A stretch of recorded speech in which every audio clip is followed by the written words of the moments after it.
It is Sunday. Good morning, afternoon, evening. It's actually the end of the day Sunday. I didn't really record much today because I didn't actually do a lot. I had some other things I needed to get done and spend some time with the family, and that's what's important. So I've literally just spent a couple of hours just finishing this part off, so we're up to full height now, right the way to the end.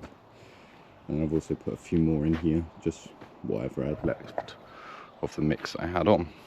So it's been alright. So I almost got what I wanted to do, which was to level that off. I'm not going to chuck any more in here yet because it's still, you know, it's still pretty fresh, and I don't want to. I've just chucked all this in loose, so none of this is compact. So I've just chucked it in loose just to get rid of some of the dirt. But obviously, don't want to put too much load behind the wall and push the thing over. So yeah, I mean, not a bad weekend considering I've been on my own. I've done quite a few blanc. For, you know, not bad for a plumber, is it? Back in the garden. Hey Steve. Yeah, indeed. Back in the garden. So this is what I've done for. The shed. I just put some straps on, just because Steve says I'm overdoing it. So I put some straps on. We're just gonna make a roof of this. We just made our template and we just marked up all our birds' mouse and stuff for our roof timbers. Just cut all them to size. Steve's just finishing off the cut with a handsaw. And yeah, we're going to get a roof on, see what it looks like. And then, I don't know if it'll be today or not, but we're going to fiberglass this. So, we'll see what that looks like. I'm sure it'll be fine, won't it, Steve? What's the worst that can happen? So, enjoy us putting a roof on. Watching us put a roof on. One of the two.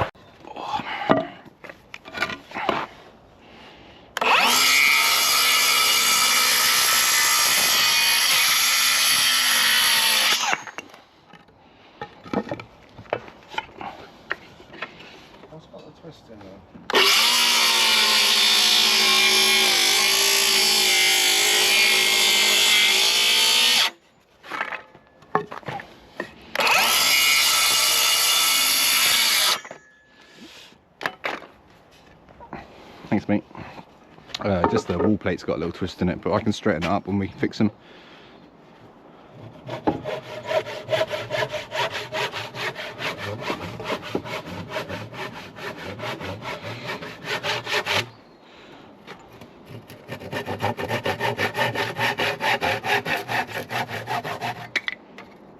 All this firewood, Steve.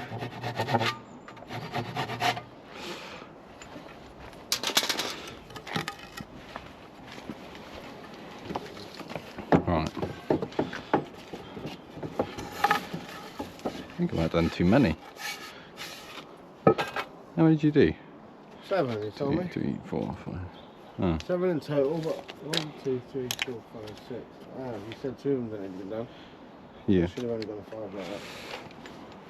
I was going to say, I thought I counted right. You just made me cut another one for nothing. Well, you might need that many anyway. Oh, we'll just put it in.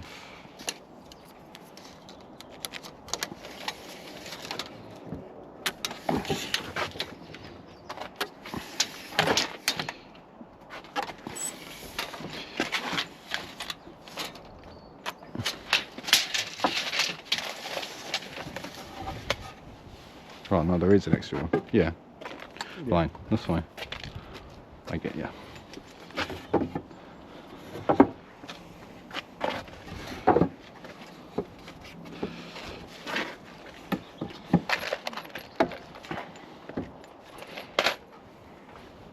Looks right, isn't it? Right. Need some long screws, Steve.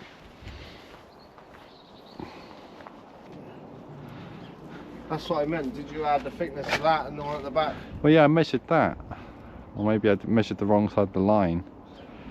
Because it's an angle, isn't it? Screwed something up, Steve. Well, if I'm honest in here... Does it really matter? No, because your flashing's going to come in 100 mil. So we just cut another little bit to go on the front. It's a shed. And we need to take it back off. Why? Because you want to sit down like that. Why? It's not on the fence rail. Ah. I'm more about 35 mil off of it. No, we'll cut it off then. Right. Moving along. So Steve's gone home now, so Steve's no longer here. we've boarded our roof, and we've also fired our trims round ready for our fiberglass. So these will be our drip edges, our upstands for our roof, and then we'll make this as our drip edge, and then we should be able to get a piece of gutter in underneath this to collect all our rainwater. So that's what that looks like. And then I'm going to mix up some resin in a minute, and we'll fiberglass some mat on it. I just want to do a little bit more prep work first, because I like to just get all this ready, get all my corners ready and made up. And then what I'll do is I'll get the glass long enough, and I'll just staple it to the bottom of this drip edge, so we can literally just fold it up and over and up the roof. With fiberglass you don't particularly have a lot of time to play around with, so it's best to get all the prep work done as best you can before. It's not the end of the world, because you can just add to it. As long as you key it up well enough, you can just add more to it if you miss a little bit. So yeah, I'll stick you on my head, show you what we're doing, and get this roof watertight. So that'd be good, wouldn't it?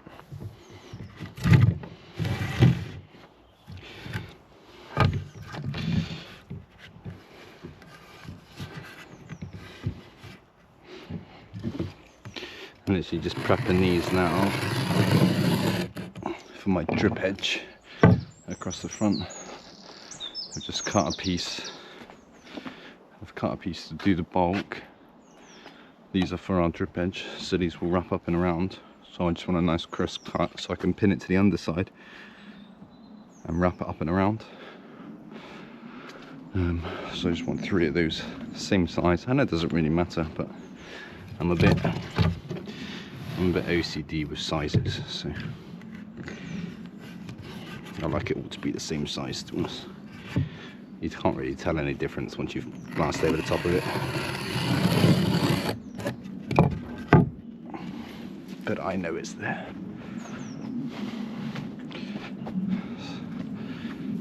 So these, I'll probably cut these up and around actually. Do this out of one piece.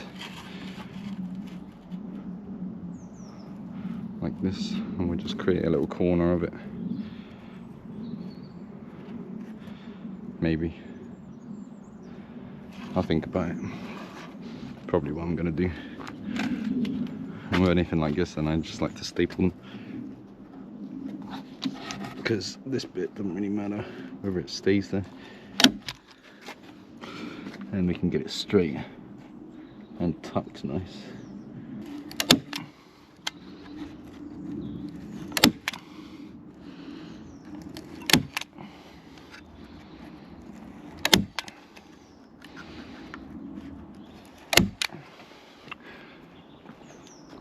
Once that pulls tight, that'll pull up and around. Be nice, wouldn't it?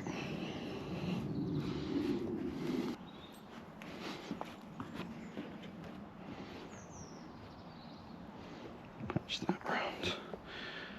Just need a little bit for that corner.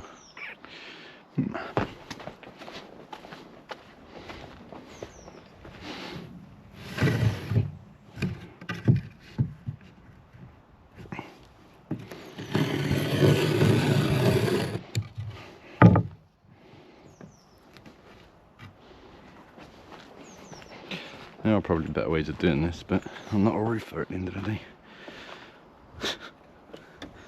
I just do my best.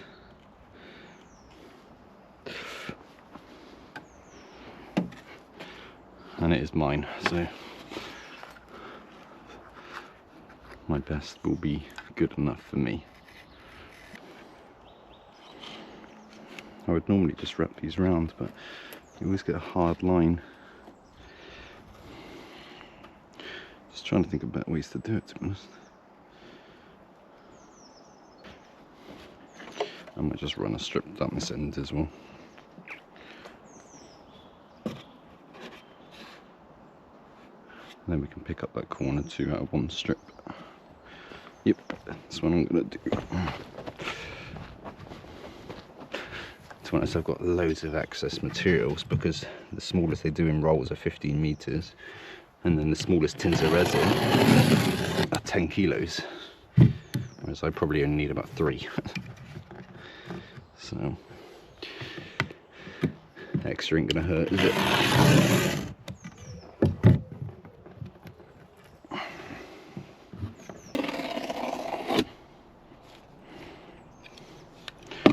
Good enough for me.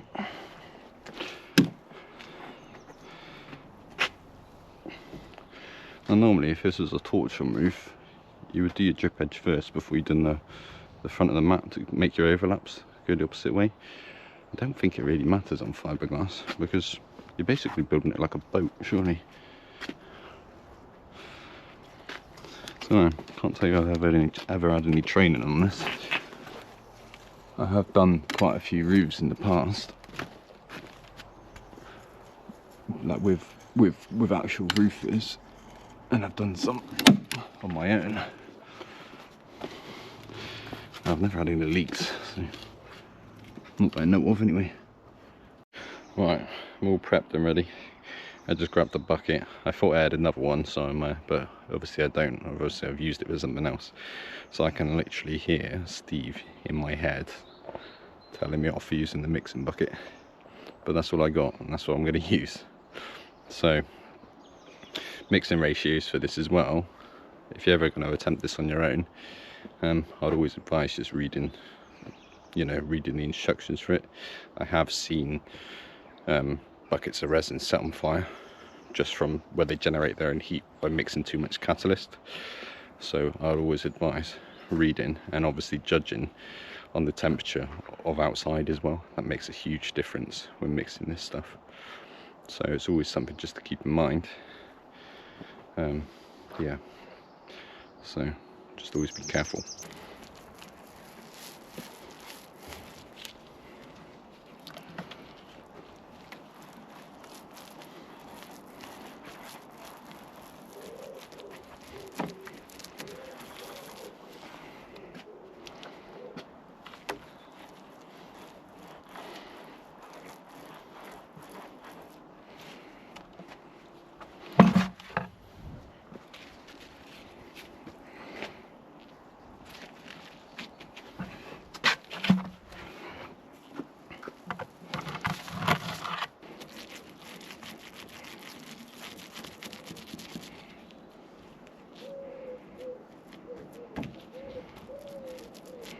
And if you are trying to attempt this for the first time, my best advice is to just tackle a little bit at a time. You don't need to be doing massive bulks of it, because it is, it does take practice to get this right. And just do your research, because you can get it wrong. If you get it wrong, it's expensive, so it's not cheap stuff.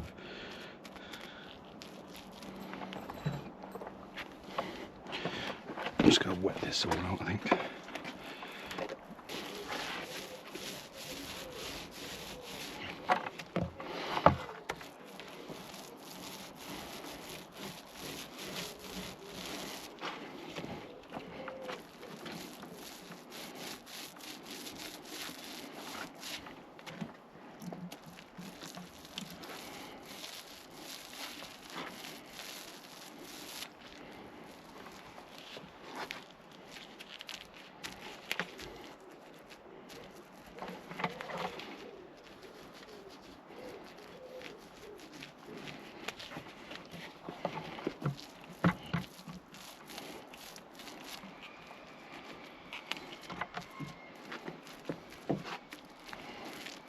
You can buy drip edges like I've done with the sides, but I don't like the way they look, and because this is quite a low roof and you can see it, you always get a ridge at the front. I don't particularly like that. You'll see what I mean. You'll still get it on like the sides. You'll see what I mean.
Right,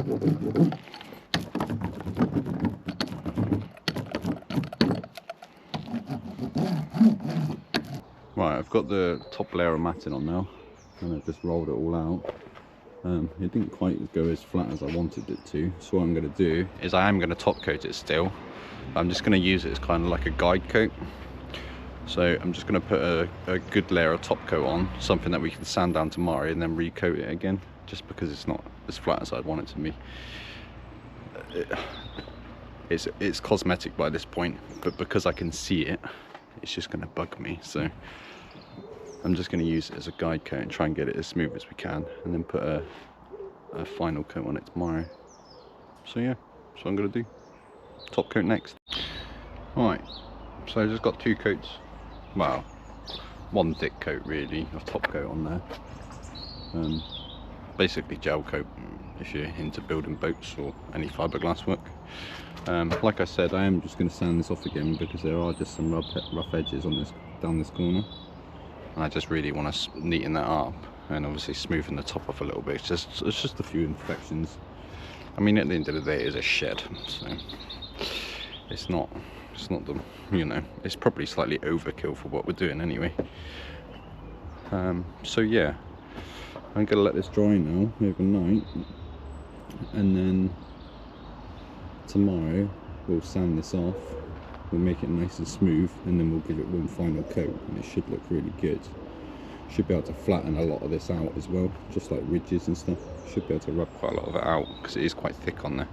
So basically that layer of top coat is basically a guide coat. So that's the plan with that. Not what I wanted to do. I was hoping to be finished today and I could forget about it, but it's not the end of the world. I'm just a little bit fussy. So yeah, so as far as the shed goes, I know it doesn't look much like it now, but I've got a load of kiln dried oak that I've had for a few years that I'm probably going to end up building some doors for out of it. We'll do the fascia board out of it as well, and then we'll put a small little gutter on there.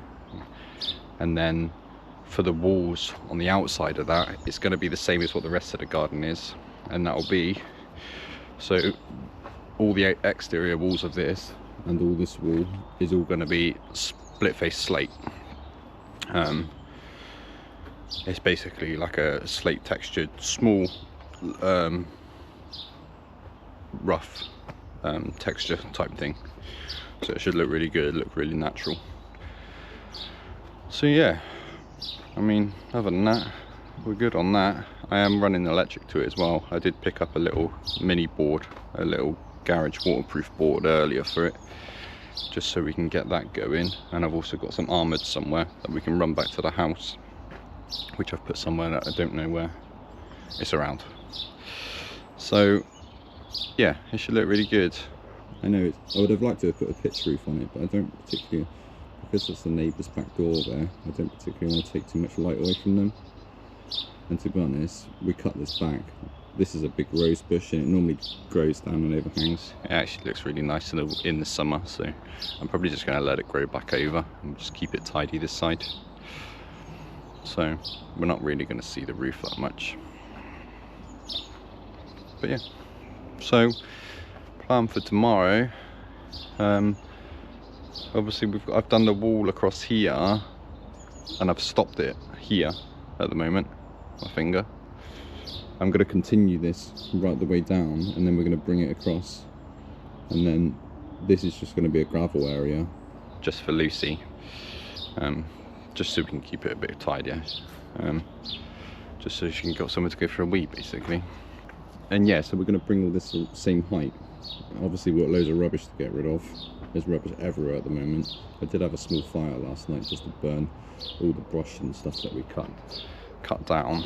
I'm probably going to have another one tonight, depending on whether that roof's gone off or not, because I don't want to set it on fire. So yeah, I think tomorrow we'll start levelling this. I've got all that dirt over there still. We've still got a little bit of levelling to do over here, which we can do.